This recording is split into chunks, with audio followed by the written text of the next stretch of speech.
everyone! Today's story is The Eagle's Nest and it took place at Sliabh Liag and it comes from the book Donegal Folk Tales by Joe Brennan. So, many moons ago, a king was out on the cliffs admiring their beauty and strength. He wanted to think that his own rule mirrored that of the cliffs, a steady strength to hold back the waves of attack from the sea of enemies around him, and beauty and majesty to rule his people with fairness. As he and his retinue made their way along the cliff tops, they saw a huge eagle flying high above their heads. The king kept a keen eye on the eagle as it glided high on the air currents, carefree and untroubled. His own mind was troubled greatly of late, not by the intrigue of rule or the threat of attack from other clans. No, his troubles were of a more domestic nature. Despite being married for 10 years, he and his wife had yet to conceive a child. They had consulted all the wise ones to see if they could help. All had soothing words to offer and various suggestions of herbal concoctions, prayers and midnight rituals, and yet no child had come to them. The night before, the queen had awoken from a nightmare. She was inconsolable and could hardly tell him what had shaken her. "I dreamed that we had a child, a beautiful little boy. It was a beautiful sunny day and the child was lying in his swaddle of blankets outside in the sun. The maid was sitting with him. I needed the maid to help me and I told her to leave the child in the sun. I came back out with the maid and a terrible thing happened. Tears leapt to her eyes and she became distraught again. Through her tears she continued her story. A huge eagle swooped down and grabbed the child between its claws. We ran shouting at the bird, but it was not bothered in the least. It flapped its wings and took to the air as if the child was a mere twig," she said. "I lost him. After waiting so long, I lost him." "It's only a dream, my love," the king tried to soothe her. "It's only a dream." A dream. That's how he felt about having a child, an heir, a dream. But it wasn't a dream, it was a nightmare. A living nightmare. He had watched his wife grow more distant and vacant as the years passed. Coming up onto the cliffs gave him a welcome break from the gloom that had settled over his home. He watched the eagle up high without its worries, trusting the wind to carry him wherever he needed to go. He had heard stories about eagles taking small children. It was nonsense and he knew it, but try as he might, he couldn't convince his people of this. Some people even went so far as to kill these majestic birds, which enraged him. He moved on up the cliffs. With his mind preoccupied as it was, he thought he heard the cry of a child. He glanced around, wondering if there were others on the cliff, but there was no one. He smiled to himself, aware that his longing was taking hold of him. "Did you hear that?" said one of his servants. "What?" said the king. "It's a child crying," he said. "Ach, you're imagining it," said one of the others. "It's just the wind." The king raised his hand to bring them to a stop and they listened. They could hear the waves washing the feet of the cliffs. They could hear the breeze sweeping past them. They could hear the cry of the eagle, and then in amongst it all was the cry of a child. "Spread out and search for it," the king commanded. They looked everywhere, behind and under every rock and down every rabbit hole. The king himself wandered to the edge of the cliffs to watch the soothing waves. What he saw below stunned him. A short distance down was a protruding ledge, and on it there was an eagle's nest, and lying in the nest was a small baby crying out. "Over here," the king called.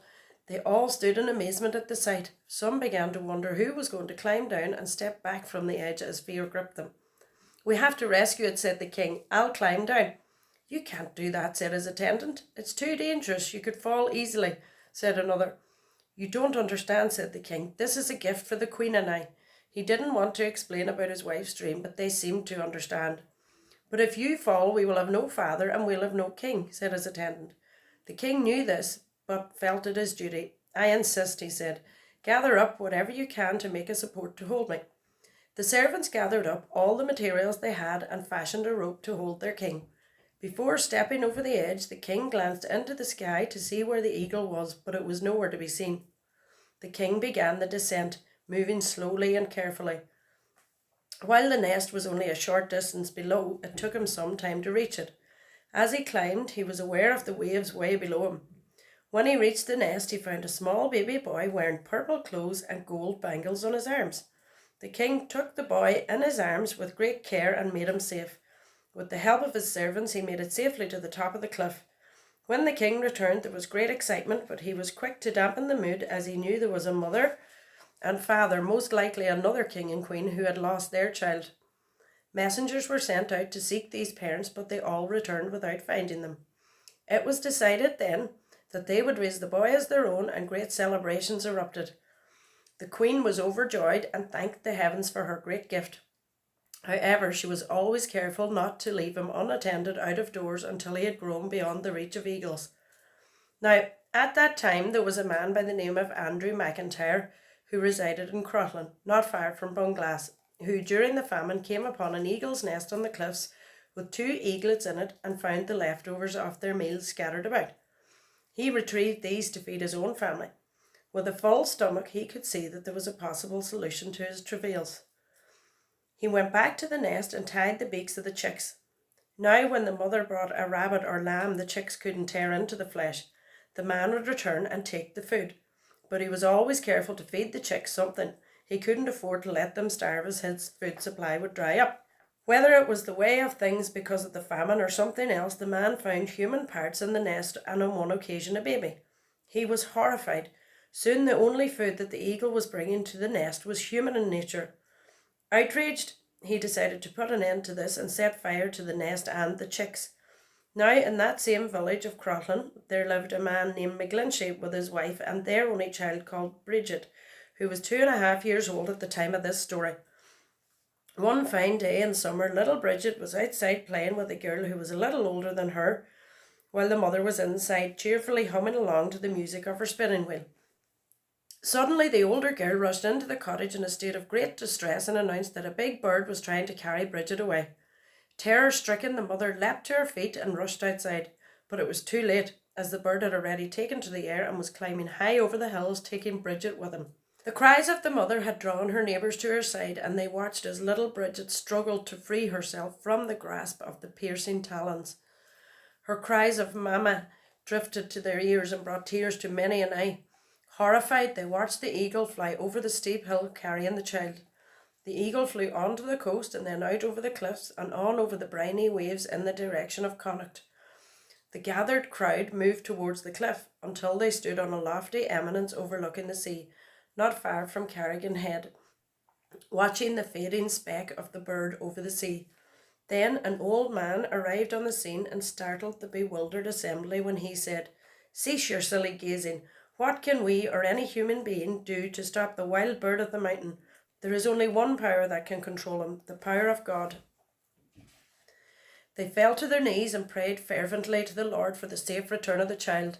They beseeched the Lord to exert his almighty power and show forth his tender mercy.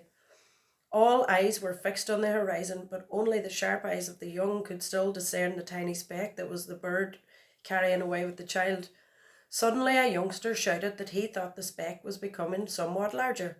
3 or 4 voices soon corroborated this. Soon it was clear to all that they could see the eagle had been moved to return to the cliffs. Their prayers continued until they could see clearly that the little girl was still struggling in the grasp of the eagle. On that, they rushed in the direction of the eyrie so as to snatch away the dear little victim. The eagle alighted on Carrigan Head, but quickly took to the air again in the direction of Mallinbeg, by now relieved of its burden.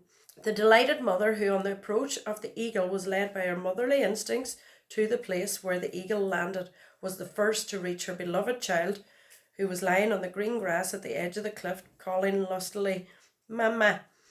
The assembly then fell to their knees and thanked God for his tender mercy and for moving his power for the preservation of the child. The little girl stood up as her mother approached and complained that the naughty bird had made holes in her side. On examination, it was found that both sides of her chest were badly lacerated from the tight grip of the bird. In later years, Bridget, who married and lived for nearly 100 years, would sometimes verify the story by exhibiting the wounds sustained from the eagle's talons. Now, one man who had listened to the stories and observed this event cobbled together a plan to deal with the problem of his own. Like the king, he and his wife were without child. The two were devastated by this, and the man was desperate to find a way to relieve the pain.